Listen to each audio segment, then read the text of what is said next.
எல்லாருக்கும் வணக்கம். இன்னைக்கு நம்ம 6th புக்கில் முதல் பருவத்தில் இயல் 1 பார்க்க போகிறோம். ஃபர்ஸ்ட் திருக்குறள் 1 பார்த்துருவோம். கடவுள் வாழ்த்து. அகர முதல எழுத்தெல்லாம் ஆதி பகவன் முதற்றே உலகு.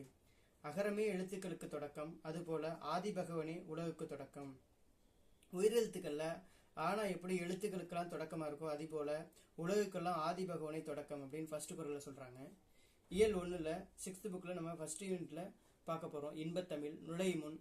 நமது தாய்மொழியாகிய தமிழை தமிழ் இலக்கியங்கள் போற்றுகின்றன. தமிழ் வணக்கம் தற்கால இலக்கிய மரபாக ஆகிவிட்டது. பாரதிதாசன் தமிழை பலவராக போற்றுகிறார். கண்ணே மணியே என்று குழந்தையை கொஞ்சதும் உண்டு. அதுபோல அவர் நம் செந்தமிழுக்கு பெயர்கள் பல சுட்டி மகிழ்வதை காண்போம் அப்படின்னு சொல்லி ஃபர்ஸ்ட் பாரதிதாசன் பாட்டு ஒன்று கொடுத்துருக்காங்க. தமிழுக்கு அமுதென்று பெயர், அந்த தமிழ் இன்பத் தமிழ் எங்கள் உயிருக்கு நீர். தமிழுக்கு நிலவென்று பெயர், இன்பத் தமிழ் எங்கள் சமூகத்தின் விளைவுக்கு நீர். தமிழுக்கு மனமென்று பெயர், இன்பத் தமிழ் எங்கள் வாழ்வுக்கு நிருமித்த ஊர். தமிழெங்கள் இளமைக்கு பால், இன்பத் தமிழ் நல்ல புகழ்மிக்க புலவர்க்கு வேல். தமிழெங்கள் உயர்வுக்கு வான், இன்பத் தமிழ் எங்கள் அசதிக்கு சுரத்தந்த தேன். தமிழெங்கள் அறிவுக்கு தோல், இன்பத் தமிழ் எங்கள் கவிதைக்கு வைரத்தின் வாள். பாரதிதாசன். இதுல சொல்லும் பொருளும்ல நிருமித்த உருவாக்கிய, சமூகம் மக்கள் குழு, விளைவு வளர்ச்சி, அசதி சோர்வு. இந்த பாடலுக்கான பொருள்னு கொடுத்திருக்கிறது. தமிழுக்கு அமுது என்ற பெயர், அந்த தமிழ் எங்கள் உயிருக்கு இணையானது. தமிழுக்கு நிலவு என்ற பெயர், எங்கள் சமூக வளர்ச்சிக்கு அடிப்படையான நீர் போன்றது. தமிழுக்கு மனம் என்ற பெயர், எங்கள் வாழ்விற்காகவே உருவாக்கப்பட்ட ஊராகும். எங்கள் இளமைக்கு காரணமான பால் போன்றது. நல்ல புகழ்மிக்க புலவருக்கு கூர்மையான வேல் போன்றது. எங்கள் உயருக்கு எல்லையாகிய வானம் போன்றது. இன்பத் தமிழ் எங்கள் சோர்வை நீக்கி ஒளிரச் செய்யும் தேன் போன்றது. தமிழெங்கள் அறிவுக்கு துணை கொடுக்கும் தோல் போன்றது. தமிழெங்கள் கவிதைக்கு வைரம் போன்ற உறுதிமிக்க வாழ் ஆகும் அப்படின்னு சொல்லி இந்த பாடலின் பொருள் கொடுத்திருக்காங்க. இதோட நூல் ஆசிரியர் யாருன்னா பாரதிதாசன். பாரதியாரின் கவிதைகள் மீது கொண்ட பற்றின் காரணமாக தம் பெயரை பாரதிதாசன் என மாற்றிக்கொண்டார். அவருடைய இயற்பெயர் கனக சுப்புரத்தினம். தம் கவிதைகளில் பெண் கல்வி, கைமென் மறுமணம், பொதுவுடைமை, பகுத்தறிவு முதலான புரட்சிகரமான கருத்துக்களை பாடுபொருளாக பாடியுள்ளார். எனவே இவர் புரட்சி கவி என்று போற்றப்படுகிறார். இவர் பாவேந்தர் என்றும் சிறப்பிக்கப்படுகிறார்.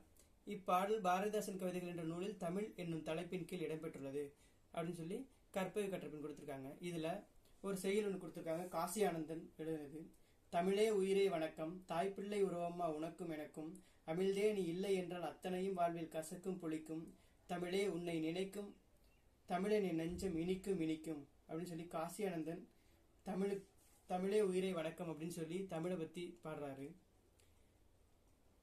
இதோட இந்த மதிப்பீடு முடியுது. நெக்ஸ்ட் செய்யுள் என்ன கொடுத்துருக்காங்க இயல் 1ல தமிழ் கும்மி. நுழைமுன் என்ன கொடுத்துருக்காங்க. கூட்டமாக கூடி கும்மி அடித்து பாடி ஆடுவது மகிழ்ச்சியான அனுபவம். கும்மியில் தமிழை போற்றி பாடி ஆடுவது பெரும் மகிழ்ச்சி தருவதாகும். வாருங்கள் தமிழின் பெருமையை வாயார பேசலாம், காதார கேட்கலாம், இசையோடு பாடலாம், கும்மி கொட்டி ஆடலாம் அப்படின்னு சொல்லி கும்மி பாட்டு ஒன்று கொடுத்துருக்காங்க. இதை எழுதினது பெருஞ்சித்திரனார்.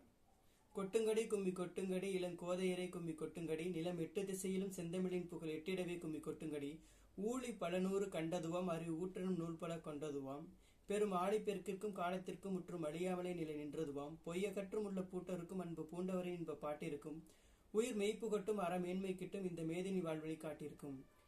இதுல ஊழி அப்படின்னா காலம், ஆழினா கடல், உள்ள பூட்ட இருக்கும் அப்படின்னா பூட்ட இருக்கும்னா அறியாமை நீக்கிடும். மிச்சம் எல்லாத்துக்கும் அர்த்தம் தெரியும். உயிர் மெய்ப்பு கொட்டும் அற மேன்மை கிட்டும் இந்த மேதினி, மேதினா உலகம், மேதினி வாழ்வழி காட்டியிருக்கும். பெருஞ்சித்தினார் பாடியிருக்காரு. இதுல சொல்லும் பொருள் ஆழிப்பெருக்குன்னா கடல் கோள், மேதினி உலகம், ஊழி நீண்டதொரு காலப்பகுதி, உள்ள பூட்டு உள்ளத்தின் அறியாமை.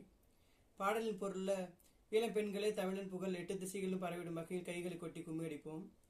பல நூறு ஆண்டுகள் கண்டது தமிழ் மொழி, அறிவு ஊற்றாகிய நூல்கள் பலவற்றை கொண்ட மொழி, பெரும் கடல் சிற்றங்கள் காலமற்றங்கள் ஆகிய எவ்வற்றாலும் அழியாமல் நிலைத்திருக்கும் மொழி. தமிழ் பொய்யை அகற்றும் மொழி, அது மனத்தின் அறியாமை நீக்கும் மொழி, அன்புடைய பலரின் இன்பம் தரும் பாடல்கள் நிறைந்த மொழி, உயிர் போன்ற உண்மையை ஊட்டும் மொழி, உயர்ந்த அறத்தை தரும் மொழி, இந்த உலகம் சிறந்து வாழ்வதற்கான வழிகளையும் காட்டும் மொழி தமிழ் மொழி அப்படின்னு சொல்லியிருக்காங்க.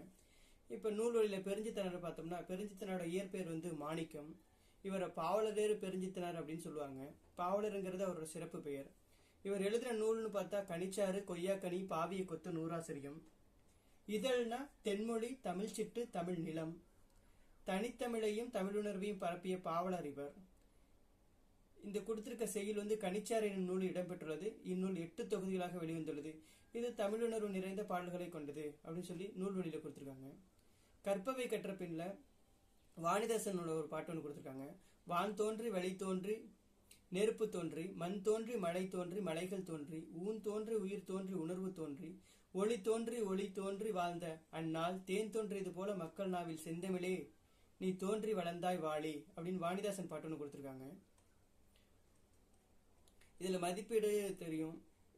நயமுணர்ந்து பாராட்டுகள்ல மோனை எதுகை ஏய்புன்னு கொடுத்துருக்காங்க. இதுல மோனைனா என்ன, எதுகை என்ன, ஏய்புன்னு என்னன்னா, மோனைன்னா ஒரு செய்யுள்ள ஃபர்ஸ்ட் லெட்டர் மட்டும் சேமா வந்துச்சுன்னா அது மோனை. எதுகைனா செகண்ட் லெட்டர் சேமா வந்தா எதுகை. ஏய்புனா செய்யுள்ள லாஸ்ட் லெட்டர் வரிசையா சேமா வந்துட்டே இருந்துச்சுன்னா அது ஏய்பு. இதான் மோனை, எதுகை, ஏய்பு. இதை பத்தி டீட்டெயிலா அடுத்தடுத்து இலக்கணத்துல பார்ப்போம். நெக்ஸ்ட் வளர்த்தமிழ். இயல் ஒன்றிலே வளர்த்தமிழ் வருது. அது நம்ம நெக்ஸ்ட் வீடியோல பார்ப்போம்.